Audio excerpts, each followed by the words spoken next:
Hello students, आज हम class 12 के पहले chapter electric charge and field के 8th लेक्चर पढ़ने जा रहे हैं। आज हम पढ़ेंगे इलेक्ट्रिक फील्ड के न्यूमेरिकल्स। लास्ट टाइम पे जो इलेक्ट्रिक फील्ड की थ्योरी हमने आपको पढ़ाई थी, electric field due to point charge और जो कंसेप्ट आपको बताए थे, आज उनके ऊपर बेस्ड हम न्यूमेरिकल्स करेंगे। तो पहला न्यूमेरिकल अब हम करने जा रहे हैं। तो कल जो हमने आपको इलेक्ट्रिक फील्ड का कंसेप्ट्स बताए थे, तो जो फार्मूले आज हम यूज करने वाले हैं मेनली वो मैंने साइड में लिख दिए हैं। इन फार्मूलों पे आप ध्यान रखिएगा, इनकी जरूरत पड़ने वाली है आज। पहला फार्मूला है electric field due to point charge का। तो एक पॉइंट चार्ज के कारण electric field E equals to होता है 1/4πε0 into Q upon R square, where Q is the magnitude of charge due to which electric field is to be determined and R is distance of the point from the point charge। 1/4πε0 की जगह numericals में जरूरत पड़ने पर हम उसकी numerical value रखेंगे, तो न्यूमेरिकल वैल्यू होती है 9 × 10⁹। फिर ये फॉर्मूला है F इक्वल्स टू QE, जो हमने बताया था कि अगर कोई पॉइंट चार्ज Q मैग्नीट्यूड का E इंटेंसिटी के इलेक्ट्रिक फील्ड में रखा है, तो ड्यू टू इलेक्ट्रिक फील्ड जो फोर्स लगेगा उस पर लगेगा F इक्वल्स टू QE, और ये पॉजिटिव चार्ज पे लगेगा in the direction of field, जबकि नेगेटिव चार्ज पे इतना ही फोर्स लगता है in the direction opposite to field.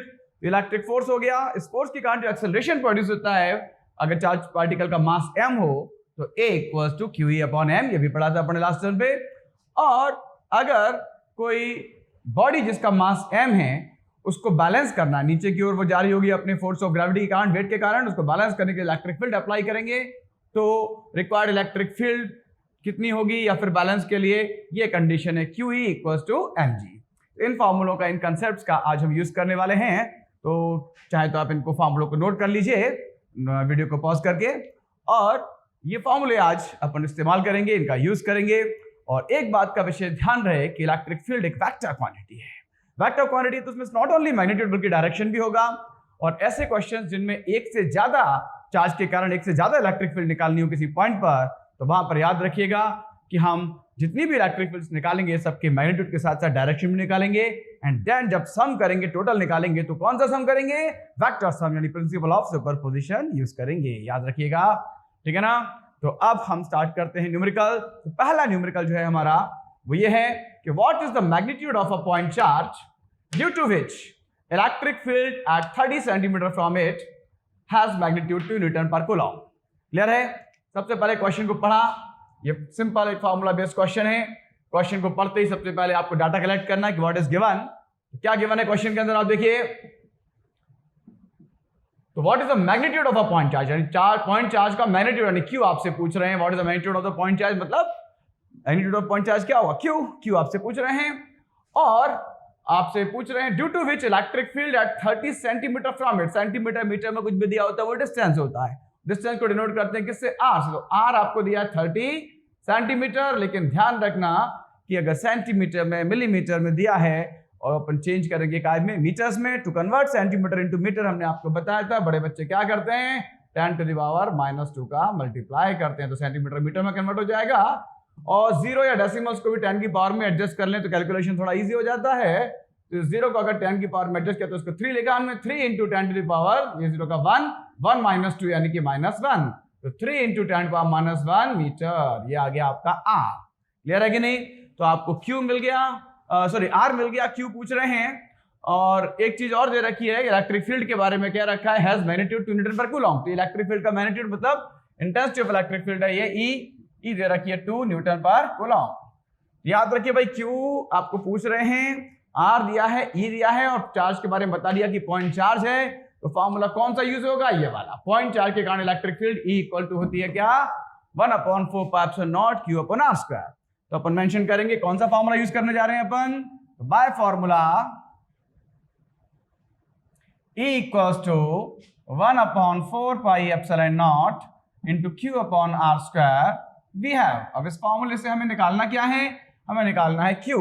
Clear है? तो जो भी नोन वैल्यूज वो पुट कर दें। पहले तो E की जगह E की वैल्यू पुट कर दें, 2 इक्वल्स टू 1/4πε0 की न्यूमेरिकल वैल्यू तो 9 × 10⁹ इंटू Q, चूंकि हमें फाइंड करना है तो Q को Q लिखेंगे, and upon R square. R is what? 3 × 10⁻⁻1, R का स्क्वायर है तो उसका होल स्क्वायर कर दिया। बोलिए कहीं तो कोई दिक्कत? अब इसके बाद आप देखें तो दिस इंप्लाई दैट 2 तो ऐसे इट रहेगा, ये हो जाएगा 9 into 10 to the power 9 into Q and whole upon, नीचे स्क्वायर करेंगे तो 3 का स्क्वायर होगा 9 इंटू 10 की पावर -1 स्क्वायर होगा 10 की पावर -2 हो जाएगा, 9 से 9 कैंसिल हो जाएगा, कैलकुलेशन में यहाँ रह जाएगा only 2 equals to Q into, इधर बचा 10 की पावर 9 ऊपर और नीचे है 10 की पावर -2 पर जाके +2 हो जाएगा, तो 2 इक्वल्स टू हो जाएगा Q into 10 to the power 9 + 2 11, तो क्यू निकालना है हमको, तो क्यू इक्वल्स टू क्या होगा, 2 तो यही रहेगा, ये 10 की पावर 11 या इंटू के डिवाइड हो जाएंगे, तो अपॉन में 10 की पावर 11 है तो ऐसे लिख लो, या इसको लिख सकते हैं 2 इंटू 10 टू द पावर, नीचे से पावर ऊपर जाएगी तो पॉजिटिव हो जाएगी, यहाँ +11 है ऊपर जाके -11 और चार्ज तो काज में आएगा कूलम में, तो सही आंसर हो जाएगा 2 into 10 to the power -11 coulomb. बोलिए कोई दिक्कत?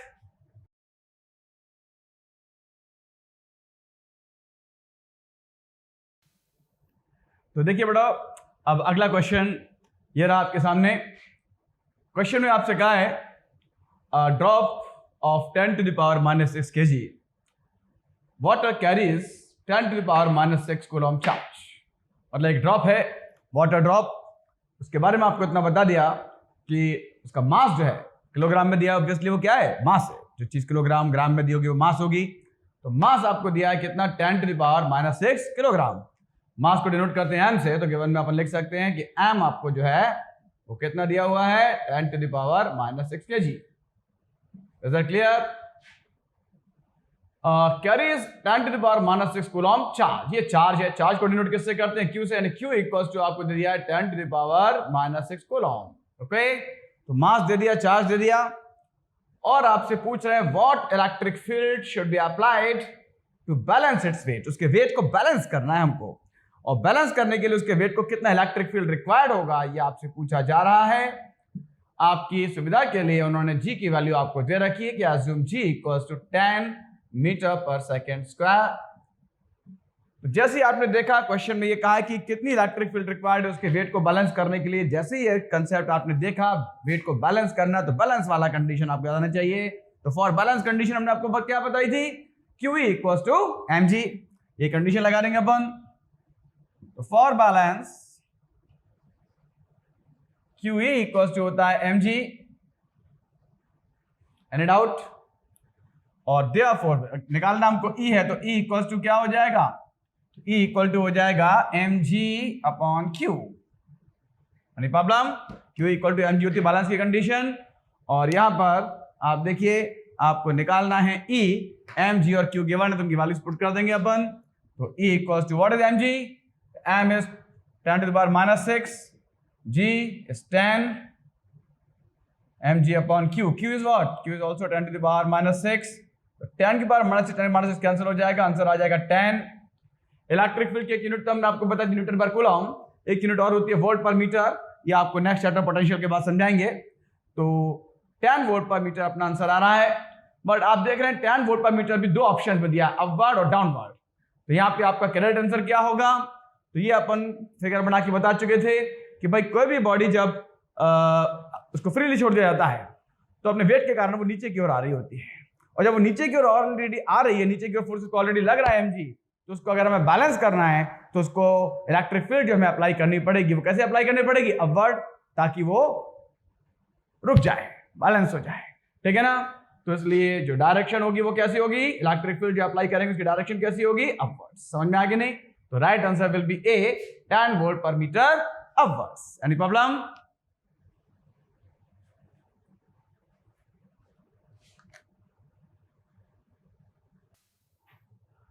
तो लीजिए स्टूडेंट, एक और क्वेश्चन अब आपके सामने करने जा रहे हैं।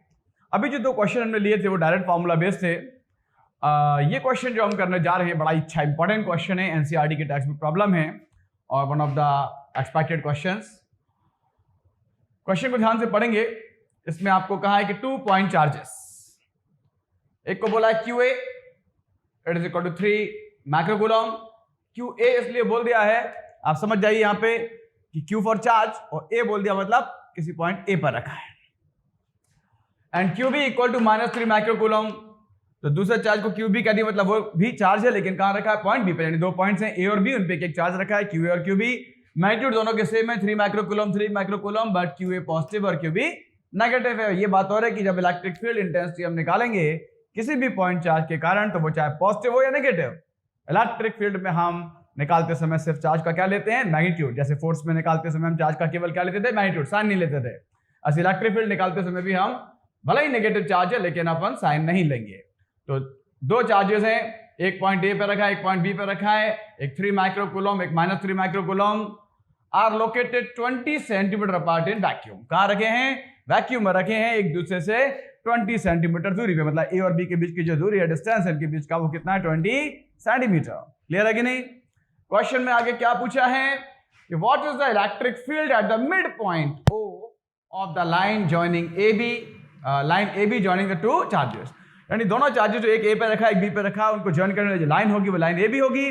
उस लाइन ए बी के मिड पॉइंट पे, ठीक है ना, ये पॉइंट पे याद रखना, कहां, मिड पॉइंट पे, ठीक बीच में आपको फाइंड करनी है क्या, इलेक्ट्रिक फील्ड। समझ में आगे नहीं आया। ओ मिड पॉइंट को नाम दिया है ओ, तो मिड पॉइंट ओ पर आपको इलेक्ट्रिक फील्ड फाइंड करनी है दो चार्जेस के सिस्टम के कारण। क्लियर है कि नहीं। फिर बी पार्ट पे तो बाद में जाएंगे, पहले इतना अपन देखते हैं। तो ये पार्ट अपन सॉल्व कर रहे हैं। फर्स्ट ऑफ ऑल एक फिगर ड्रॉ कर लेते हैं अपन।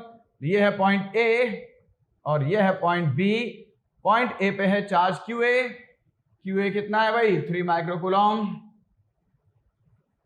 QA कह देता हूं मैं तो फिलहाल यहाँ, और QB, ठीक है ना, जहाँ की QA और QB के मैग्नीट्यूड सेम है। QA और QB बोथ इक्वल टू क्या है, 3 microcoulomb. QA equal to QB and both equal to कितना है, 3 माइक्रोकूलम। बट एक बात याद रखना कि यहाँ पर माइक्रोकूलम में दिया चार्ज, तो माइक्रोकूलम में दिया तो कन्वर्ट कर लेंगे काय में, कूलम में। ये पहले दिन ही बताया था हमने आपको। तो जब भी चार्ज माइक्रोकूलम में दिया है कन्वर्ट कर लेंगे कूलम में, और उसके लिए करना क्या होता है, 10⁻⁻⁶ का मल्टीप्लाई करते हैं। माइक्रो मतलब 10⁻⁻⁶। तो जब भी चार्ज माइक्रोकूलम, मिलीकूलम, पिकोकूलम किसी में दिया है तो you have to convert it into coulomb. Conversion का ध्यान रखना, बिना कन्वर्ट किए अगर आपने कर दिया तो मार्क्स कट जाएंगे, बल्कि क्वेश्चन पूरा गलत हो जाएगा। क्लियर है कि नहीं। फिर आपसे कहा है कि दोनों एक दूसरे कितने डिस्टेंस पर रखे हैं, तो टोटल डिस्टेंस इनके बीच का जो दिया है वो दिया है 20 सेंटीमीटर। तो 20 सेंटीमीटर टोटल डिस्टेंस है भी। एंड आपको इलेक्ट्रिक फील्ड फाइंड करनी है कहां, इनके मिड पॉइंट पर। तो मिड पॉइंट यहां ठीक बीच में होगा। टोटल डिस्टेंस अगर 20 सेंटीमीटर है तो मिडिल पॉइंट जो होगा वो दोनों से हाफ ऑफ डिस्टेंस पे। 20 का हाफ क्या होगा, 10, यानी ए से बी ओ का डिस्टेंस क्या होगा, 10 सेंटीमीटर, और ए से ओ से बी का डिस्टेंस भी कितना होगा, 10 सेंटीमीटर। तो टोटल डिस्टेंस ए बी कितना था, 20 सेंटीमीटर। ओ है मिड पॉइंट, मिड पॉइंट से ए और बी का जो डिस्टेंस है टोटल डिस्टेंस का हाफ होगा, क्योंकि मिड पॉइंट है। तो 20 का हाफ 10, ये भी 10 सेंटीमीटर, ये भी 10 सेंटीमीटर। पॉइंट ओ से ये डिस्टेंस किसका है, चार्ज एट ए का। ये किसका है, चार्ज एट बी का। डिस्टेंस को डिनोट करते हैं आर से, तो मतलब ये हो गए आपके आर ए और R B. And R A and R B both equal to कितना है, 10 सेंटीमीटर। एंड सेंटीमीटर को भी काय में कन्वर्ट करते हैं, मीटर में, सेंटीमीटर, मिलीमीटर कुछ भी दिया है, you have to convert it into metre. Metre में कन्वर्ट करेंगे तो क्या करते हैं, 10⁻⁻² का मल्टीप्लाई करते हैं, ये मीटर्स में आ जाएगा। और 10 × 10⁻² मीटर का मतलब होगा 10⁻⁻1 मीटर। Is that clear. तो हमने देखा QA और QB आपस में इक्वल हैं, RA और RB भी आपस में इक्वल हैं। इतना भी तय है कि इलेक्ट्रिक फील्ड जो आएंगी A और B पे जो चार्ज है उनके कारण, उनको अपन EA और EB कह सकते हैं। तो वो भी जो है वो कैसी आएंगी, इक्वली आएंगी, लेकिन फिर भी हम अलग अलग कैलकुलेट कर रहे हैं। पहले इलेक्ट्रिक फील्ड निकाल रहे हैं ड्यू टू चार्ज QA, उसको EA कह दिया। और इलेक्ट्रिक फील्ड का जो फॉर्मूला होता है अपन जानते हैं क्या होता है, एक पॉइंट चार्ज के कारण 1/4πε0 × Q/r², जब 1/4πε0 की न्यूमेरिकल वैल्यू होती है 9 × 10⁹ तो यहाँ पे अपन ने फॉर्मूले में पहले रखेंगे। तो फॉर्मूला होता है 1/4πε0 इंटू चार्ज एट ए है QA, उससे डिस्टेंस है RA, तो QA/RA का square. Now put the values. So 1/4πε0 की न्यूमेरिकल वैल्यू है 9 × 10⁹ इंटू QA आपका 3 × 10⁻⁶ अपॉन RA इज 10⁻⁻1 एंड इसका कर देंगे अपन स्क्वायर। ये दिख रहा है clear. Now this will be equals to, solve करेंगे आगे, देखिए 9 × 3 या 27 इंटू 10 की पावर सॉल्व कर लेंगे। 9 माइनस 6 3 तो ऊपर हो गया, और नीचे आप देखिए 10 की पावर -1 है, स्क्वायर 10 की पावर -2 हो जाएगा, तो ऊपर होगा 3 और अपन नीचे होगा 10 की पावर -2, और ये -2 भी ऊपर जाके क्या हो जाएगा +2। तो कुल मिला के फाइनली ये इक्वल टू हो जाएगा 27 into 10 to the power 3 + 2 5। Clear है कि नहीं? और इलेक्ट्रिक फील्ड की यूनिट होती है न्यूटन पर कूलम। ये तो मैग्नीट्यूड आ गया, लेकिन इलेक्ट्रिक फील्ड वेक्टर क्वांटिटी और एक से ज्यादा इलेक्ट्रिक फील्ड है यहाँ ई और ई भी, तो टोटल निकालेंगे वेक्टर सम करना पड़ेगा। तो वेक्टर सम के लिए डायरेक्शन बहुत इंपॉर्टेंट है, तो डायरेक्शन भी यहाँ निकालेंगे हम। तो डायरेक्शन के लिए कल आपको गुरु मंत्र दिया था हमने कि जब भी किसी पॉइंट पर किसी पॉइंट चार्ज का इलेक्ट्रिक फील्ड निकालनी है तो उस पॉइंट पे अज्यूम करते हैं यूनिट पॉजिटिव चार्ज। क्या अज्यूम करेंगे? Unit positive charge. क्यों करेंगे? बिकॉज आपको बताया था कि इलेक्ट्रिक फील्ड इंटेंसिटी क्या होती है, it is the force experienced bye a unit positive charge. तो यहाँ पे अपन एक यूनिट पॉजिटिव चार्ज रखा, और ये क्यूए जो चार्ज है वो भी कैसा चार्ज है आपको बताया था, क्यूए आपका पॉजिटिव है। तो ये पॉजिटिव है, पॉजिटिव पॉजिटिव को क्या करेगा? रिपेल करेगा। रिपेल करेगा मतलब दूर भगाएगा, तो डायरेक्शन ये होगी किसकी? ई ए की। ए की डायरेक्शन किस तरफ जा रही है? Towards B. तो हम लिख देंगे डायरेक्शन, एरो में दिखा भी दिया फिगर में, और नीचे लिख भी दिया टुवर्ड्स बी। दोनों ही काम कर दीजिए, देखिए ऊपर फिगर में भी दिखा दीजिए और नीचे अलग से लिख भी दीजिए टुवर्ड्स बी। बोलो बात समझ में आई कि नहीं आई? ये इलेक्ट्रिक फील्ड किसके कारण आया? ड्यू टू चार्ज एट ए, इसको ई ए कह दिया। तो सिमिलरली चार्ज एट बी के कारण जब इलेक्ट्रिक फील्ड निकालेंगे ई बी, तो ई बी क्या होगा? It will be 1/4 pi epsilon naught into Q B upon R B का स्क्वायर। ठीक है ना? 1/4 पाप से नोट की न्यूमेरिकल वैल्यू 9 × 10⁻9 ही रहेगी। क्यूबी भी आपका 3 माइक्रोकूलम यानी 3 × 10⁻⁻6 है, और अपॉन आर बी भी आपका 10 टू द पावर -1 है। स्क्वायर किया, जब सब कुछ सेम है तो वैल्यू भी तो सेम ही आएगी। तो भाई मैं दोबारा पूरा सॉल्व नहीं कर रहा, वैल्यू वही आएगी जो सेम वहां थी, सेम यही आ जाएगी। 27 × 10 to the power 5 newton per coulomb. बस डायरेक्शन का ध्यान रखना, क्यूए तो पॉजिटिव था लेकिन क्यू भी कैसा दिया है? नेगेटिव दिया है। ठीक है ना? जब इलेक्ट्रिक फील्ड का मैग्नीट्यूड निकाल रहे हैं तब तो अपन ने साइन नहीं रखा, तब तो अपन ने 3 रखा, लेकिन जब डायरेक्शन निकालनी है तो देखनी पड़ेगी कि भाई चार्ज कौन सा है, पॉजिटिव है या नेगेटिव है। तो क्यू भी जो है नेगेटिव है। नेगेटिव चार्ज के कारण पॉइंट ऊपर जब इलेक्ट्रिक फील्ड निकालेंगे तो भाई जिस पॉइंट पे निकालनी है वहां तो अपन क्या अज्यूम करेंगे? Unit positive charge. Unit positive charge. तो अब अपन जब इलेक्ट्रिक फील्ड निकालने जा रहे हैं तो जिस पॉइंट पे भी इलेक्ट्रिक फील्ड निकालनी है उस पॉइंट पे अज्यूम करेंगे यूनिट पॉजिटिव चार्ज। तो पॉइंट ओ पर अपन ने अज्यूम किया यूनिट पॉजिटिव चार्ज, और किसके कारण निकाल रहे हैं अपन? क्यूबी के कारण। क्यूबी कैसा है आपको पहले बता दिया, नेगेटिव है, -3 माइक्रोकूलम। तो unit positive charge negative charge से क्या होगा? यूनिट पॉजिटिव चार्ज है, वो कैसा चार्ज है? Negative charge. अपोजिट होगा कि नहीं? अपोजिट चार्ज क्या करता है? अट्रैक्ट। तो यूनिट पॉजिटिव चार्ज को ये नेगेटिव चार्ज जो है क्यूबी क्या करेगा? अट्रैक्ट करेगा। डायरेक्शन इसी तरफ होगी, ईबी की भी। तो ईबी भी कहां होगा? Towards B. फिगर बना के इधर दिखा दिया रो फिगर में भी, और यहां पर भी अपन जब आएंगे तो यहां लिख देंगे डायरेक्शन क्या है? Towards B. ये दोनों इलेक्ट्रिक फील्ड्स हमने निकाली, E and E B. Magnitudes भी आ गए, दोनों के मैग्नीट्यूड्स तो इक्वली आए, डायरेक्शन भी सेम आ गई। ठीक है ना? इसकी भी डायरेक्शन टुवर्ड्स बी, इसकी डायरेक्शन भी टुवर्ड्स बी। अब हमको निकालना है नेट इलेक्ट्रिक फील्ड। दो अलग अलग आ गई इलेक्ट्रिक फील्ड दोनों चार्ज के कारण। अब नेट या रिजल्टेंट इलेक्ट्रिक फील्ड जब हम निकालेंगे तो वहां हम वेक्टर सम करेंगे, प्रिंसिपल ऑफ सुपरपोजिशन। तो resultant electric field at mid point ओ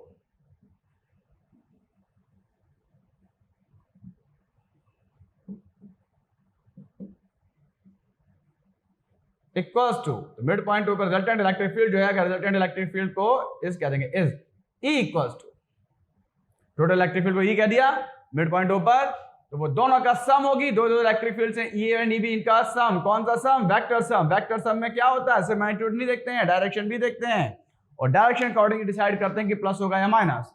तो डायरेक्शन इसकी भी टुवर्ड्स भी, इसकी भी टुवर्ड्स भी, यानी डायरेक्शन दोनों की कैसी है? सेम। जब डायरेक्शन सेम होती है तो फिर प्लस हो जाएगा। तो E इक्वल टू होगा ई ए प्लस ई बी। सो ई ए भी 27 इंटू 10⁵ प्लस ई बी भी 27 इंटू 10⁵, दोनों को ऐड कर देंगे। 10⁵ इसमें भी, 10⁵ इसमें भी है। तो भैया ऐसा ना हो कुछ लोगों के मन में हसीन ख्याल आ रहा हो 10⁵ प्लस करना 10⁻10 कर दो, ठीक है ना? ऐसा नहीं कर देना। 10 की पावर दोनों में जब सेम होती है तो ही ऐड पॉसिबल होगा, और वो 10 की पावर 5 आ जाएगी कॉमन, और ये बचेगा 27 प्लस 27 विच इज 54, तो 54 into 10 power 5 newton per coulomb. Direction क्या है? Towards B. ये आ गया आपका इलेक्ट्रिक फील्ड टुवर्ड्स बी।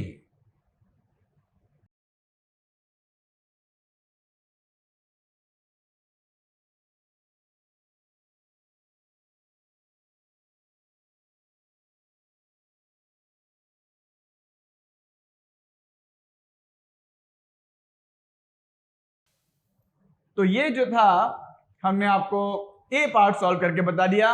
ए पार्ट ने आपसे यही पूछा था कि what is the electric field at the mid point O of the line joining A B, line A B joining the two charges. तो इलेक्ट्रिक फील्ड आ गई मिड पॉइंट ओ पर, लेकिन इसके अलावा हमको क्या और पूछा है? क्वेश्चन में ये भी पूछा है, if a negative charge of magnitude 1.5 into 10 power minus 9 coulomb is placed at the point, point बोले तो द पॉइंट बोल दिया, मतलब कोई मिड पॉइंट हो जिस पे इलेक्ट्रिक फील्ड फाइंड करिए, उसी पे एक नेगेटिव चार्ज और रख दिया हमने 1.5 into 10 power minus 9 कूलम का। तो आपसे पूछा what is the force experience by the test charge. तो उस टेस्ट चार्ज पे, टेस्ट चार्ज कहेंगे उसे क्योंकि इलेक्ट्रिक फील्ड अपन वहां चेक कर रहे हैं, इसलिए अपन ने ये लिया है टेस्ट चार्ज। तो सपोज ये टेस्ट चार्ज आपका बी पार्ट पे आ रहे हैं अपन, टेस्ट चार्ज को अपन ने इसके मैग्नीट्यूड क्यू कह दिया। तो क्यू इक्वल टू कितना दिया है आपको? 1.5 into 10 to the power minus 9, ठीक है कि नहीं? ये एक टेस्ट चार्ज है, इस पे कितना फोर्स लगेगा इस इलेक्ट्रिक फील्ड के कारण वो आपको निकालना है। किस पॉइंट पे रखा है? पॉइंट ओ पर। पॉइंट ओ पे इलेक्ट्रिक फील्ड आ चुकी है हमारी, कितनी? ये आ चुकी है, दिस इज ई। तो हमको ई ऑलरेडी पता है, ई की वैल्यू है 554 इंटू 10 to the power 5, ठीक है ना? ई की वैल्यू क्या है? 54 into 10 to the power 5 newton per coulomb. ये हम ऑलरेडी निकाल ही चुके थे। और ये एक चार्ज आपको दे रखा है 1.5 into 10 to the power minus 9 coulomb का, ये टेस्ट चार्ज है। ये अपन ने उसी मिड पॉइंट ऊपर रख दिया है, और अब उस पर फोर्स कितना लगेगा ये हमें फाइंड करना है। तो जब आपको इलेक्ट्रिक फील्ड का मैग्नीट्यूड पता है, चार्ज का मैग्नीट्यूड पता है, तो फोर्स निकालने के लिए इस फॉर्मूले का यूज कर लेंगे, F इक्वल्स टू QE। तो फॉर्मूले में अपन रखेंगे F इक्वल्स टू Q, यानी Q नॉट है यहाँ पर test charge into E। So magnitude में तो ये आ जाएगा, Q नॉट की value 1.5 into 10 to the power minus 9 into E की value 54 into 10 to the power 5। भाई देखिए ये 115 है ना, 1.5 पॉइंट हटाया नीचे 0 आ जाएगा, तो 15/10 हो गया। 3 से 5 से जाएगा 3 टाइम्स, 5 3 15, 5 2 10, और 2 से यहाँ 54 चले जाएंगे कितने टाइम्स? 27 टाइम्स। अब 27 इंटू 3 कितना हो जाएगा? 81, और इंटू 10 की पावर माइनस 9 प्लस 5 ये हो जाएगा -4। तो 81 इंटू 10 पावर -4 न्यूटन, ये फोर्स की वैल्यू आ गई। इसको स्टैंडर्ड फॉर्म में लिखना चाहें तो स्टैंडर्ड फॉर्म में अपन क्या करते हैं कि डेसिमल के लेफ्ट में केवल एक नॉन जीरो डिजिट होना चाहिए, यानी डेसिमल को इधर शिफ्ट करेंगे अपन, तो 8.1 हो जाएगा। डेसिमल को एक डिजिट शिफ्ट किया है तो 10 की पावर 1 प्लस हो जाएगी, -4 प्लस 1 यानी -3 हो जाएगा। तो 8.1 इंटू 10 पावर -3 न्यूटन, ये आ गया टोटल फोर्स। तो लगेगा किस पर? टेस्ट चार्ज पर, जो अपन ने मिड पॉइंट पे रखा है। और फोर्स का ये मैग्नीट्यूड आया है, डायरेक्शन भी बतानी पड़ेगी। तो डायरेक्शन क्या होगी? तो इलेक्ट्रिक फील्ड की डायरेक्शन तो हमारी क्या आई थी? Towards B. अब अगर ये चार्ज जो हमने रखा है Q नॉट, अगर ये टेस्ट चार्ज पॉजिटिव होता तो फोर्स लगता है in the direction of electric field, लेकिन आपको बताया कैसा चार्ज है? आपको बताया नेगेटिव चार्ज।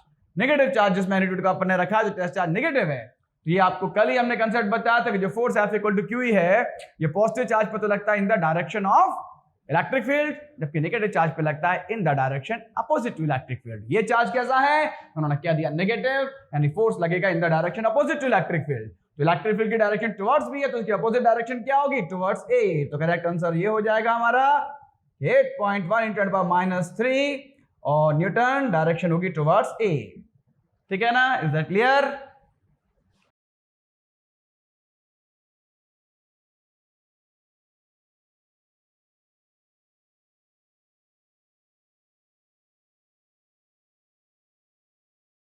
तो देखिए स्टूडेंट्स, एक और क्वेश्चन अब आपके सामने। ये क्वेश्चन जो है इसमें आपसे कहा है इक्वल चार्जेस Q, मतलब सारे चार्जेस इक्वल हैं, इतना तो बोल दिया, are placed at the vertices A and B of equilateral triangle ABC of sides A. तो इक्विलेटरल ट्राइंगल आप समझते हैं जिसकी तीनों साइड्स इक्वल होती है, तीनों साइड्स की लेंथ आपको दे रखी है ए। नॉट ओनली साइड्स बल्कि सभी एंगल्स भी आपस में इक्वल होते हैं, और सब एंगल कितने होते हैं 60 डिग्री के। इक्विलेटरल ट्राइंगल की ये नॉलेज आपको पता होगी, ठीक है ना। तो इक्वल चार्जेस क्यों हैं और वो कहाँ रखे हैं, दो वर्टेक्स पे रखे हैं। ट्राइंगल की होती 3 वर्टेक्स है लेकिन 2 पे रखे हुए हैं क्यू चार्ज। एक वर्टेक्स ए पे भी चार्ज क्यू है और वर्टेक्स बी पे भी चार्ज क्यू है, दोनों इक्वल चार्ज क्यू एक एक वर्टेक्स पे रखे हैं, ए पे और बी पे। ट्राइंगल इक्विलेटरल है, इस साइड स्मॉल ए। आपको मैग्नीट्यूड फाइंड करना है इलेक्ट्रिक फील्ड का एट सी, तीसरे वर्टेक्स सी पे फाइंड करना है। फिगर बना लेते हैं इसका। तो देखिए इस तरह का फिगर होगा, इक्विलेटरल ट्राइंगल हो गया हमारा। इक्विलेटरल ट्राइंगल एबीसी, इस साइड की length small A, each angle 60 degree. As you know equilateral triangle each angle जो है वो 60 डिग्री का होता है। आपको ये बोला है कि वर्टेक्स ए पर भी एक चार्ज है क्यू, वर्टेक्स बी पे भी एक चार्ज क्यू है, दोनों चार्ज क्यू क्यू हैं। जब साइन नहीं दिया मतलब दोनों चार्ज पॉजिटिव हैं, तो ये दोनों पॉजिटिव पॉजिटिव चार्ज हैं। और यहां पर आपको इलेक्ट्रिक फील्ड फाइंड करनी है पॉइंट सी पर इन दोनों चार्जेस के सिस्टम के कारण। जब एक से ज्यादा चार्ज हो, सिस्टम ऑफ चार्जेस के कारण इलेक्ट्रिक फील्ड निकालने का जो तरीका होता है वो ये होता है कि दोनों चार्ज के कारण अलग अलग पहले निकालें, मैग्नीट्यूड भी डायरेक्शन भी, एंड डन उनका वेक्टर सम करें तो रिजल्टेंट फोर्स आएगा। तो सबसे पहले electric field due to charge at A निकालते हैं, इसको ई ए कह देंगे। जो चार्ज ए पे है इसके कारण इलेक्ट्रिक फील्ड ई ए। तो फार्मूला तो अपन जानते ही है, क्या होता है इलेक्ट्रिक फील्ड का पॉइंट चार्ज के कारण 1/4πε0 इनटू चार्ज ए पे कितना है क्यू, और पॉइंट सी पे निकालना है। तो यहां से क्यू कहां है ए पे, ए से सी का डिस्टेंस ये कितना है ए, तो क्यू अपॉन ए स्क्वायर, ये आ गया आपका magnitude. But not only magnitude, we have to also find direction. तो डायरेक्शन के लिए क्या करना है, गुरु मंत्र आपको दिया है, पॉइंट सी जिस पे भी इंटेंसिटी फाइंड करनी है वहां पर एक यूनिट पॉजिटिव चार्ज रख दो। क्या रख दो, यूनिट पॉजिटिव चार्ज। जिस पॉइंट पे भी इलेक्ट्रिक फील्ड की डायरेक्शन फाइंड करनी है ना बेटा, वहां यूनिट पॉजिटिव चार्ज रख देते हैं। क्यों रख देते हैं, because electric field intensity is the force experienced by unit positive charge. तो यूनिट पॉजिटिव चार्ज एज्यूम किया यहाँ पे अपन ने पॉइंट सी पर, और ये पॉजिटिव चार्ज के कारण इस पर जो फोर्स लगेगा तो पॉजिटिव पॉजिटिव को क्या करेगा, रिपेल करेगा। तो ये डायरेक्शन होगी इलेक्ट्रिक फील्ड की पॉइंट सी पर। क्या है डायरेक्शन, तो आप देख रहे हैं ए से सी की ओर है, हम लिख सकते हैं इसको ऐसे अलोंग, ए पहले लिख दिया बाद में एरो बना दिया अलोंग ए सी। तो डायरेक्शन भी दिखा दी अपन ने, फिगर में भी दिखा दी डायरेक्शन, अलग से मेंशन भी कर दी डायरेक्शन ए से सी की ओर है ना, अलोंग ए सी, तो ये पहले सी बाद में एरो बना दिया। क्लियर है कि नहीं, ये चीज समझ लो, डेरिवेशन में भी आगे काम आएगी लिखने का तरीका डायरेक्शन का। अब गलती से आपका ए सी सी ए बात तो एक ही है, कहीं सी ए लिख दिया होता तो उसका मतलब होता डायरेक्शन सी से एक ही अर्थ हो जाता, ठीक है कि नहीं। अब ये आया ई ए, अब electric field due to charge at B निकालेंगे, यानी ई बी। तो ई बी इक्वल टू क्या होगी, फार्मूला वही हमारा 1/4πε0 इनटू क्यू अपॉन, अब यहां भी चार्ज क्यू ही है और डिस्टेंस इससे भी क्या है सी से भी डिस्टेंस ए है, तो ये भी क्यू मैग्नीट्यूड में सेम आएगी। और डायरेक्शन क्या होगी, अगेन पॉइंट सी पे एज्यूम करेंगे यूनिट पॉजिटिव चार्ज, और ये चार्ज जो है क्यू पॉजिटिव है, पॉजिटिव पॉजिटिव को रिपेल करेगा, डायरेक्शन ये होगी, ये डायरेक्शन ये सी की हो गई, ये है बी से सी की ओर, तो क्या लिखेंगे इसको अलोंग बी सी। तो फिगर में भी दिखा दिया डायरेक्शन, यहां अलग से भी लिख दिया अलोंग बी सी। तो ए और ई बी हमने दोनों निकाले हैं, अगर आप गौर से देखें तो दोनों बिल्कुल एग्जैक्टली सेम आए हैं, जो ए आया वो ई बी आया, मतलब E and E B both are equal. Clearly E A equals to E B, ये याद रखिएगा। और अब हमको अलग अलग तो निकाल लिए, अब हमको निकालनी है resultant electric field, magnitude of electric field कहां पे, एट सी। तो भाई रिजल्टेंट जब निकालना है इलेक्ट्रिक फील्ड का, तो भाई ये मत करना कि भाई टोटल निकालना है ना, ई1 पता ई2 पता जोड़ दो, भैया सम तो करना है, लेकिन कौन सा सम करेंगे, vector sum, by vector sum. तो देखिए भाई ई और ई बी दोनों मैग्नीट्यूड में तो कैसे हैं, इक्वल हैं। अब इनकी डायरेक्शंस, इसकी अलोंग AC, इसकी अलोंग BC। अब ना तो ये डायरेक्शन सेम है कि प्लस कर दें आप, ना ये डायरेक्शन अपोजिट है कि आप माइनस कर दें, वेक्टर सम करना है आपको। तो आप देखेंगे फिर 3 केस तो स्पेशल होते हैं, या तो सेम डायरेक्शन हो वो या नहीं है, अपोजिट डायरेक्शन हो वो या नहीं है, परपेंडिकुलर हो वो भी या नहीं है, ये इसी परपेंडिकुलर भी नहीं है एक दूसरे के। तो फिर एक डायरेक्ट जो फॉर्मूला है अपना रिजल्टेंट इलेक्ट्रिक फील्ड का, क्या होता है भाई, ये हम जानते हैं, E इक्वल टू होता है under root of A square plus E B square plus 2 EA EB cos theta. तो cos ऑफ थीटा मतलब एंगल बिटवीन देम, किस किस के बीच का एंगल,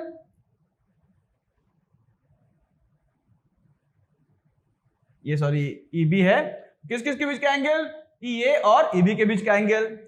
तो ये एंगल कितना होगा E और EB के बीच का एंगल, तो भाई ये एंगल और ये एंगल कैसे एंगल्स है, वर्टिकली अपोजिट एंगल, ये 60 डिग्री तो ये भी क्या होगा 60 डिग्री, तो थीटा मिल गया हमको इनके बीच का एंगल कितना 60 डिग्री। तो वहां पर अपन रखेंगे 60 डिग्री एंड देन अब अपन उसको सॉल्व करेंगे। तो एक बात देखिए आप कि E और EB बोथ आर इक्वल, तो जरूरत पड़ने पे EB की जगह भी EA लिख सकते हैं, कैलकुलेशन थोड़ा इजी हो जाएगा। तो EA स्क्वायर प्लस EB की जगह भी EA लिख दें हम, बिकॉज बोथ आर इक्वल, तो ये भी EA स्क्वायर हो जाएगा प्लस 2, ये तो EA है ही, और ये EB की जगह भी अगर हम EA लिख दें तो EA इंटू EA क्या हो जाएगा EA स्क्वायर, और इंटू cos 60 डिग्री की वैल्यू रख देंगे, वो होती है 1/2, वैल्यू जरूर पहली फुर्सत में याद कर लें, 2 से ये 2 हो जाएगा कैंसिल।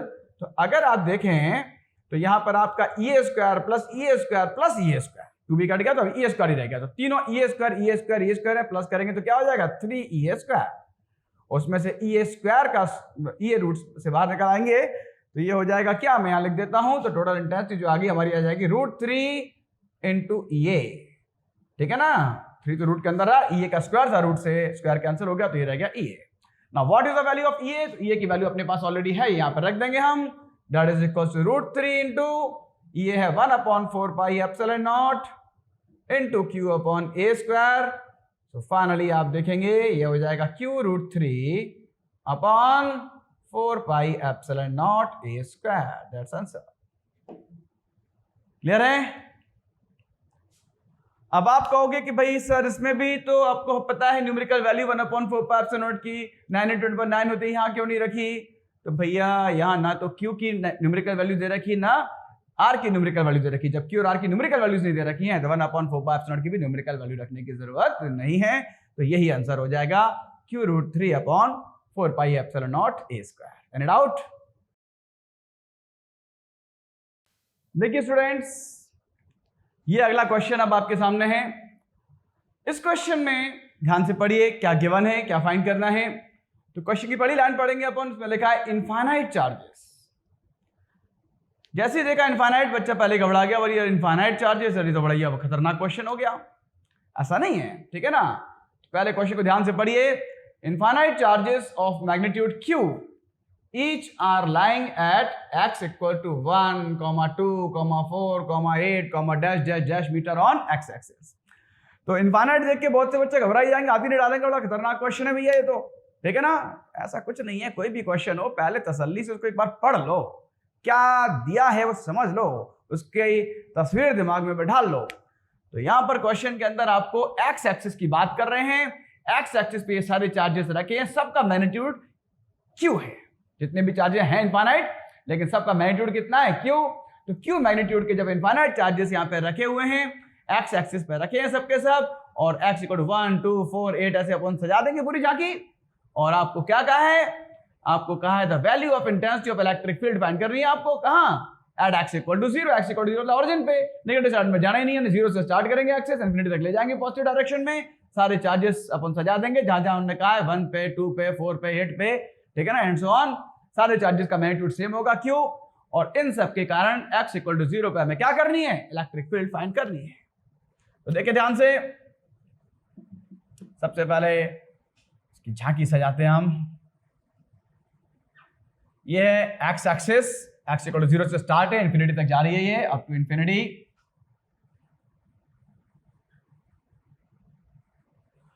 चार्जेस रखे हैं x = 1 मीटर पे, x = 2 मीटर पे, x = 4 मीटर पे, और x = 8 मीटर पे। सारे चार्जेस जो है Q मैग्नीट्यूड के हैं, तो Q Q Q सारे के सारे चार्जेस Q। क्लियर है कि नहीं? इस तरह का ये पूरा क्वेश्चन की अंडरस्टैंडिंग हो गई, आप समझ में आ गया। सीन ऐसा है, ये एक एक्स एक्सिस है, एक्स एक्सिस पे x = 1 मीटर पे, 2 मीटर पे, 4 मीटर पे, 8 मीटर पे, ऐसे and so on infinite charges रखे हैं, और सबका मैग्नीट्यूड जो है वो क्या है, Q है। आपको इन सब चार्जेस के कारण, ड्यू टू दिस चार्जेस, क्या फाइंड करनी है, इलेक्ट्रिक फील्ड इंटेंसिटी कहां फाइंड करनी है, एट पॉइंट x = 0। तो एक बात तय कि देखिए भैया x = 0 पे इन सब चार्ज क्या फाइंड करनी, सारे के सारे पॉजिटिव चार्ज हैं, और ये कंसेप्ट आपको बता चुके डायरेक्शन के लिए कि जिस पॉइंट पे भी intensity of electric field find करनी है वहां पर हम क्या करते हैं, एक यूनिट पॉजिटिव चार्ज को एज्यूम करते हैं फॉर डायरेक्शन। तो यहाँ पे अपन एक यूनिट पॉजिटिव चार्ज एज्यूम किया पॉइंटों पर, तो जितने भी चार्जेस है पॉजिटिव सबके सब उसको क्या करेंगे, रिपेल करेंगे, यानी सबकी डायरेक्शन एक ही तरफ होगी ना। जब डायरेक्शन सेम होती है तो क्या हो जाते हैं, प्लस। इतना तय हो गया कि जितनी भी इलेक्ट्रिक फील्ड आएंगी इनफाइनाइट इलेक्ट्रिक फील्ड्स, लेकिन सबकी सबका क्या होना है, प्लस होना है। क्लियर है कि नहीं? अब जितनी भी इलेक्ट्रिक फील्ड्स हैं अपन निकालते जाए, उनको ऐड करते जाए, सीधे डायरेक्ट ऐड कर रहा हूं मैं। तो नेट इलेक्ट्रिक फील्ड जो आएगी at x equal to O, E equal to यहां से स्टार्ट हो रहा है, तो 1/4 pi epsilon naught into q upon r square होता है फॉर्मूला। तो q अपॉन r कितना है, 1 पहले चार्ज के लिए 1 का स्क्वायर, प्लस सेकंड चार्ज के लिए 1/4 pi epsilon naught into q upon 2 का स्क्वायर, प्लस इसी तरह से 1/4 पाई एप्सिलॉन नॉट, तीसरा चार्ज है 4 पे तो q अपॉन 4 का स्क्वायर, एंड प्लस इसी तरह से आगे बढ़ते जाएंगे 1/4 pi epsilon naught into q upon चौथा चार्ज 8 पे तो 8 का स्क्वायर, एंड इसी तरह से आगे बढ़ते जाएंगे up to infinity. Any problem? अब जो चीज कॉमन आ रही है उसे कॉमन निकाल लेते हैं। क्या कॉमन आ रहा है, q ऊपर कॉमन आ रहा है, 4 पाई एप्सिलॉन नीचे, तो q upon 4 pi epsilon naught अपन निकाल लेते हैं कॉमन। जैसे इसको निकाला कॉमन तो यहाँ बचेगा 1/1 यानी 1, प्लस यहाँ बचेगा 1/, q अपॉन 4 का कॉमन निकाला 2 का स्क्वायर 4, यहाँ भी q अपॉन 4 का कॉमन निकालेगा 1/4 का स्क्वायर 16, प्लस यहाँ से भी q अपॉन 4 कॉमन आएगा 1/8 का square 64, plus dash dash dash up to infinity. अब ये कहां तक जा रही है, अप टू इन्फिनिटी तक जा रही है, ऐसे लिख देंगे अप टू इन्फिनिटी। जब इनफाइनाइट तक जा रही है तो आप जोड़ेंगे कैसे भाई, बालाजी वाला तक एक ही घबरा गए होंगे, ऐसे कैसे जोड़ेंगे यार, बीच में फिल इन द ब्लैंक भी है तो पता ही नहीं है इतनी बीच की वैल्यूज कैसे जोड़ेंगे इनफाइनाइट तक। मैथ्स वाले बच्चों को कुछ आइडिया लग गया होगा, ठीक है ना। ये अपन ने पढ़ा है मैथ्स में इनफाइनाइट ज्योमेट्रिक सीरीज, ठीक है ना। कंफर्म और कर लेते हैं ज्योमेट्रिक सीरीज है कि नहीं, वैसे जनरली इनफाइनाइट तक जा रही है तो ज्योमेट्रिक सीरीज ही मिलती है 99.9% केस में। फिर भी चेक करने के लिए अपन क्या करेंगे, ये चेक कर लेंगे कि हर क्वांटिटी की उसकी पैसिव क्वांटिटी के साथ रेशियो जो है वो कॉमन है कि नहीं। तो 1/4 का 1 के साथ रेशियो क्या है, 1/4, 1/16 डिवाइडेड बाय 1/4 ये भी क्या मिलेगा 1/4, 1/64 डिवाइडेड बाय 1/16 ये भी क्या मिलेगा 1/4। तो हर टर्म को उसकी पैसिव टर्म से डिवाइड करें और रेशियो आ रहा है सेम कॉमन, तो इसको बोलते हैं कॉमन रेशियो। इस तरह की जो सीरीज होती है उसे बोलते हैं ज्योमेट्रिक सीरीज। और अगर इन्फिनिटी तक जा रही है तो इनफाइनाइट ज्योमेट्रिक सीरीज के लिए एक फार्मूला होता है, और वो फार्मूला मैं आपको यहां बता रहा हूं साइड में, देखिए इधर देखिए ध्यान से। फॉर्मूला इनफाइनाइट ज्योमेट्रिक सीरीज के सम का है, sum of infinite geometric series S infinity. इसका फॉर्मूला होता है a अपॉन 1 माइनस r, कब, when r is less than 1, और इसका एक फॉर्मूला होता है a upon r minus 1 when r is greater than 1, ठीक है ना। अब आप कहेंगे कि भाई ये a क्या है, r क्या है, आसमान से गिरा दिया, खजूर पर अटका दिया, है ना, हमें तो नहीं पता ये क्या है r क्या है। तो समझ लीजिए व्हाट इज a, तो a जो होता है ये होती है first term of the series. What is a, it is first term of the series. जो भी सीरीज की सबसे पहली टर्म होगी ना वो a होगी। जैसे यहाँ सीरीज की सबसे पहली टर्म क्या है 1, तो a हो जाएगा यहाँ पे क्या 1, यहाँ पर a हो गया 1 आपका। एंड व्हाट इज r, तो r को बोलते हैं अपन common ratio. r is what, r is common ratio. बहुत यूज होना है इस फार्मूले का फिजिक्स में, कई बार इनफाइनाइट ज्योमेट्रिक सीरीज की ये कंडीशन आ जाती है और उसमें a ही हमारा रामबाण है, ठीक है ना, हर बार इसी का यूज करना है। तो s infinity equal to a upon 1 minus r, अगर r लेस देन 1 है तो, r ग्रेटर देन 1 है तो r माइनस 1। r है क्या, तो r है कॉमन रेशियो। कॉमन रेशियो कैसे निकालेंगे, किसी भी टर्म को उसकी पैसिव टर्म से डिवाइड करके। 1/4 को 1 से डिवाइड किया तो क्या आएगा 1/4, तो r हो गया हमारा 1/4। ज्यादातर तो यही करते हैं, सेकंड टर्म में फर्स्ट टर्म का डिवाइड कर दो, ठीक है नहीं। तो a मिल गया, r मिल गया, तो अब s इंफिनिटी अपन निकाल सकते हैं। तो देयरफॉर अब इलेक्ट्रिक फील्ड हमारी निकालेंगे तो E इक्वल टू क्या होगा भाई, Q upon 4 pi epsilon not, तो बाहर है ही, अंदर लगा दिया इनफाइनाइट ज्योमेट्रिक सीरीज के सम का फार्मूला। फार्मूला होता है a अपॉन 1 माइनस r, यहाँ पे r 1/4 है ना, 1/4 ऑब्वियसली लेस देन 1 है तो ये लगेगा a अपॉन 1 माइनस r। तो a यहाँ पर क्या है 1, तो 1 अपॉन 1 माइनस r बोले तो 1/4 है यहाँ पर। तो यहाँ पर आगे सॉल्व करेंगे अपन, तो Q upon 4 pi epsilon not, clear है कि नहीं। एंड देन 1 अपॉन 1 माइनस 1/4 होता है क्या 3/4, 1 माइनस 1/4 हो जाएगा 3/4, 3/4, और 1 अपॉन में है 3/4 तो ऊपर जाके हो जाएगा 4/3, तो ये हो जाएगा क्या Q upon 4 pi epsilon naught into 4/3। Clear है कि नहीं?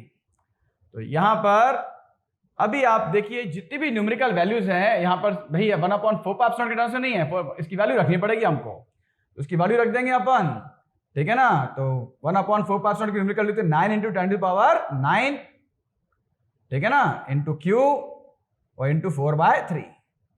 और ये 3 3 जा होते हैं 9 और 3 आ गया 3 4 जा 12, आंसर आएगा 12 × 10⁹ क्यूब। क्लियर है कि नहीं? ये आंसर हो जाएगा। इलेक्ट्रिक फील्ड तो काय में आएगी? न्यूटन पर कूलम में। तो ये आंसर आ गया 12 × 10⁹ क्यूब।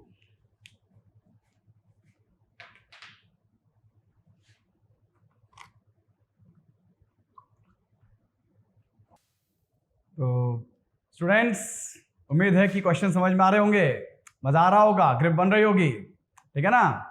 एक क्वेश्चन अपन और ले रहे हैं आज। ये क्वेश्चन भी बड़ा अच्छा क्वेश्चन है। क्वेश्चन ये है कि a small sphere carrying a charge q is hanging in between two parallel plates by a string of length l। जैसे आप देख सकते हैं ये दो पैरेलल प्लेट्स हैं, एक प्लेट ये एक प्लेट ये, इनिशियली चार्ज नहीं है, अनचार्ज है पहले प्लेट, एक प्लेट ये एक प्लेट ये, दोनों पैरेलल हैं एक दूसरे के, और इनके बीच में आप देख सकते हैं कि एक स्मॉल स्फीयर, ये स्मॉल स्फीयर, ठीक है ना, जिस पर चार्ज कितना है q, इसका मास भी है m, और ये हैंग हो रहा है इन दोनों पैरेलल प्लेट्स के बीच में इस तरह से। क्लियर है कि नहीं? तो जब इस तरह से हैंग हो रहा है, नीचे एक स्फीयर लगा हुआ है, ये वायर है इसके जरिए, तो आप क्या देख रहे हैं? एक सिंपल पेंडुलम टाइप बन गया। ये क्या बन गया? Simple pendulum. कुछ याद आ रहा है? 11th क्लास में सिंपल पेंडुलम पढ़ा था अपन ने, टाइम पीरियड याद है सिंपल पेंडुलम का? फॉर्मूला एक पढ़ा था अपन ने, कंसेप्ट यूज होगा यहाँ पे। Time period of simple pendulum t = क्या होता है? 2π√L/g। ले रहे कि नहीं? यहाँ L तो इफेक्टिव लेंथ होती है पेंडुलम की और g होता है एक्सेलरेशन। और 11th क्लास में अपन जब पढ़ रहे थे तो वहां पे केवल एक ही फोर्स लग रहा था, कौन सा? Force of gravity. तो एक्सेलरेशन भी केवल फोर्स के कारण था, तो ग्रेविटी के कारण, तो एक्सेलरेशन ड्यू टू ग्रेविटी था। तो जब केवल एक ही फोर्स लग रहा है ग्रेविटी, तो एक्सेलरेशन केवल एक ही होगा, acceleration due to gravity. Formula ये है t = 2π/L/g। क्लियर है कि नहीं? तो शुरू में क्वेश्चन में आपसे कहा है कि time period of pendulum is t0। तो time period of pendulum t0 कब है? जब प्लेट्स को चार्ज नहीं किया है, प्लेट्स पे कोई चार्ज नहीं है, कोई इलेक्ट्रिक फील्ड नहीं है, तो सिर्फ एक ही फोर्स लग रहा है, कौन सा? Gravity force. उसी कारण एक्सेलरेशन होगा। जो टाइम पीरियड क्वेश्चन में आपको दिया है t0, उसी टाइम का टाइम पीरियड है, तो t0 ये वाला टाइम होगा, यानी t0 = होगा 2π√L/g ओनली। ठीक है कि नहीं? क्योंकि इस टाइम पे केवल एक ही फोर्स लग रहा है, कौन सा? Force of gravity. एक्सेलरेशन उसी कारण होगा, एक्सेलरेशन ड्यू टू ग्रेविटी, जिसको डिनोट करते हैं स्मॉल g से। ये कांसेप्ट लग गया क्लास 11th का। क्लियर है कि नहीं? Time period of simple pendulum. आगे क्वेश्चन में क्या बोल रहे हैं कि when parallel plates are charge, या पैरेलल प्लेट्स को चार्ज कर दिया जाए, तो चार्ज करने के भी तरीके दो हैं। यहाँ पे कैसे किया गया चार्ज? अगर फिगर नहीं देते तो हम कंफ्यूज भी हो सकते थे, तो यहाँ क्लियर कर दिया। फिगर में ऊपर वाली प्लेट को पॉजिटिवली चार्ज किया है, नीचे वाली प्लेट को नेगेटिवली चार्ज किया है। भैया क्या फर्क पड़ जाएगा प्लेट्स को चार्ज करने से? एक इलेक्ट्रिक फील्ड सेटअप हो जाएगी, हम जानते हैं। तो जैसे ही प्लेट्स को चार्ज किया, कल आपको बताया था ना, यूनिफॉर्म इलेक्ट्रिक फील्ड प्रोड्यूस करने का एक तरीका, दो प्लेट्स ले लो, एक को पॉजिटिवली चार्ज कर दो, एक को नेगेटिवली चार्ज कर दो, एक यूनिफॉर्म इलेक्ट्रिक फील्ड डेवलप हो जाती है दोनों के बीच में। इसकी डायरेक्शन होती है क्या? From positive plate to negative plate. तो यहां पर भी आप देखेंगे जो इलेक्ट्रिक फील्ड सेटअप हो गई, जैसे चार्ज किया प्लेट्स को, तो एक इलेक्ट्रिक फील्ड बन जाएगी जिसकी डायरेक्शन होगी क्या? From positive plate to negative plate, downwards. ये हम जानते ही हैं कि ग्रेविटी फोर्स नीचे की ओर लगता ही है, तो ग्रेविटी के कारण जो एक्सेलरेशन हो रहा है जी, वो भी कैसे हो रहा है? नीचे की ओर। इलेक्ट्रिक फील्ड भी जब नीचे की ओर लग रही है, तो इलेक्ट्रिक फील्ड के कारण एक्सेलरेशन के कल फॉर्मूला बताया था मैंने, acceleration due to electric field. याद है कि नहीं? कल ही हमने बताया था acceleration due to electric field. Acceleration A होता है एक्चुअली क्या? Force upon mass. तो फोर्स कितना लगा इलेक्ट्रिक फील्ड के कारण? QE। मास कितना था? m। तो A = क्या था हमारा? QE/m। अब जब हमने प्लेट्स को चार्ज कर दिया तो इलेक्ट्रिक फील्ड भी लगने लगी, ग्रेविटी फोर्स लगी रहा था, इलेक्ट्रिक फील्ड के कारण फोर्स लगी रहा है। तो अब जो एक्सेलरेशन होगा ना, वो दो फोर्स के कारण होगा, एक due to force of gravity और दूसरा ड्यू टू इलेक्ट्रोस्टैटिक फोर्स। तो दोनों एक्सेलरेशंस की डायरेक्शन सेम होगी, ड्यू टू ग्रेविटी भी, ग्रेविटी फोर्स भी नीचे की ओर लग रहा है, इलेक्ट्रिक फील्ड के कारण जो फोर्स लगेगा वही QE भी नीचे की ओर लगेगा। तो कुल मिला के नेट एक्सेलरेशन जो होगा वो क्या हो जाएगा? नेट एक्सेलरेशन इक्वल्स टू होगा, एक तो ड्यू टू ग्रेविटी एक्सेलरेशन है g, और plus due to electric field यानी QE/m। ये भी बताया था कल हमने। और डायरेक्शन सेम है इसलिए प्लस, डायरेक्शन अपोजिट तो माइनस हो जाता। ये हो गया नेट एक्सेलरेशन। बाकी में कोई चेंज नहीं आया, 2 पाई वही रहेगा, कांस्टेंट है। एल में भी कोई चेंज नहीं होगा, केवल जी की जगह क्या हो जाएगा अब acceleration g plus Q upon M. तो टाइम पीरियड भी ऑब्वियसली चेंज हो जाएगा। तो उन्होंने कहा कि when parallel plates are charge the time period changes to t। तो जो नया टाइम पीरियड होगा t वो क्या होगा, तो 2 पाई तो एज इट इज रहेगा, अंडर रूट एल भी एज इट इज रहेगा, बस g की जगह अब एक्सेलरेशन हो जाएगा g plus Q upon M and this will be your equation 2। Any problem? तो इस तरह से हमारा ये टाइम पीरियड कब हो गया, जब प्लेट्स पे चार्ज नहीं था t0। ये कब हो गया, जब प्लेट्स को चार्ज कर दिया तो इलेक्ट्रिक फील्ड भी प्रोड्यूस हो गई। अब एक्सेलरेशन नेट ये हो गया, तो फॉर्मूला ये आ गया t का। हमसे क्वेश्चन में जो डिमांड की गई है वो क्या की गई है, the ratio t upon t0 is equal to, यानी रेशियो क्या होगा t और t0 का, डिवाइड कर दो इक्वेशन 1 में, इक्वेशन 2 में इक्वेशन का t ऊपर चाहिए ना, तो इक्वेशन 2 में इक्वेशन 1 का डिवाइड करेंगे t upon t0।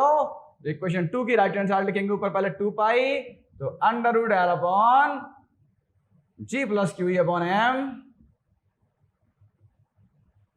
And whole upon 2 पाई, ये t0 की वैल्यू रखेंगे that is under root L upon g। तो 2 पाई से 2 पाई कट जाएगा, रूट है, रूट के अंदर आ जाएगा पूरा होल, तो t upon t naught equal to पूरा रूट के अंदर आ जाएगा। ये है पूरे ऊपर तो क्या है L upon g plus Q upon M, ये न्यूमरेटर में था, और जो डिनोमिनेटर में था अपॉन में एल अपॉन जी, ऊपर जाके उल्टा मल्टीप्लाई हो जाएगा अंडर रूट जी अपॉन एल।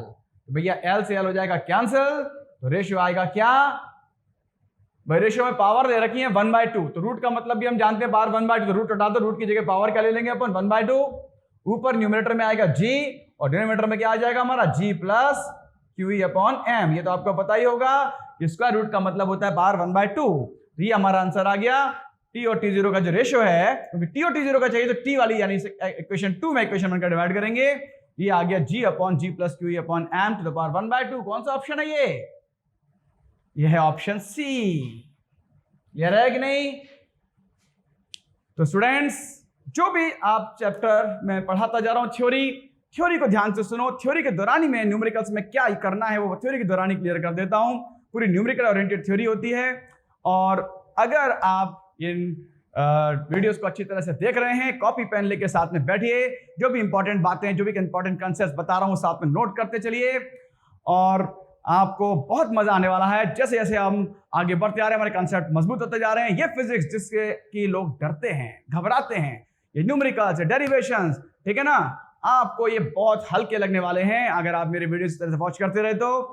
और जिन लोगों ने आज तक भी चैनल सब्सक्राइब नहीं किया है, उनसे मेरा निवेदन है कि मेरे चैनल को सब्सक्राइब कीजिए ताकि ये वीडियोस लगातार आपको मिलते रहें। और प्लीज सिर्फ देखिए ही नहीं, इन्हें लाइक भी कीजिए और शेयर भी कीजिए, ठीक है ना। मिलते हैं अगले वीडियो में। That's all.